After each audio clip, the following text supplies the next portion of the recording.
ஜோதிடம் ஒரு கடல். அது சாதாரண கடல் இல்ல, பெருங்கடல். சமுத்திரம். எவ்வளவு தேடி எங்கெங்க போய் எவ்வளவு எடுத்தாலும், இன்னும் அது என்ன சொல்லுது? "நீ எடுத்தது எவ்வளவு? கடுகளவு எடுத்திருக்கிற. உலகளவு இருக்கு." அப்படின்னு அந்த ஜோதிடம் நமக்கு சவால் விட்டுக்கிட்டு தான் இருக்கே தவிர, அத முற்றிலும் உணர்ந்து இந்த உலகத்திற்கு சொன்னவர்கள் யாருமே கிடையாது. "முற்றும் உணர்ந்தவன் ஒருவரும் இல்லைன்னு" சொல்லியிருக்கிறோம். எத்தனையோ மிகப்பெரிய ஞானிகள், ஐயா வந்து பராசரர் ஐயா, இன்னும் ஜோதிடத்தை தொட்ட அத்தனை ஞானிகளும் சில கருத்துக்களை சொல்லிட்டு, அவங்க என்ன சொல்றாங்க, "எங்களுக்கு தெரிஞ்சத சொல்லியிருக்கிறோம். நீயும் நெறைய ஆராய்ச்சி பண்ணு. நெறைய பாரு, நெறைய சொல்லு, நெறைய படி." அப்படிதான் சொல்லியிருக்காங்களே தவிர, இதோட இந்த சப்ஜெக்ட் முடிஞ்சது அப்படின்னு யாருமே சொல்லல.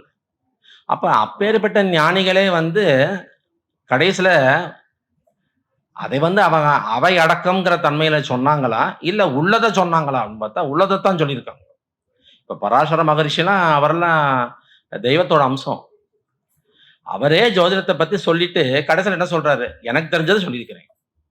நீ எனக்கு தெரியாதது எத்தனையோ இருக்கு."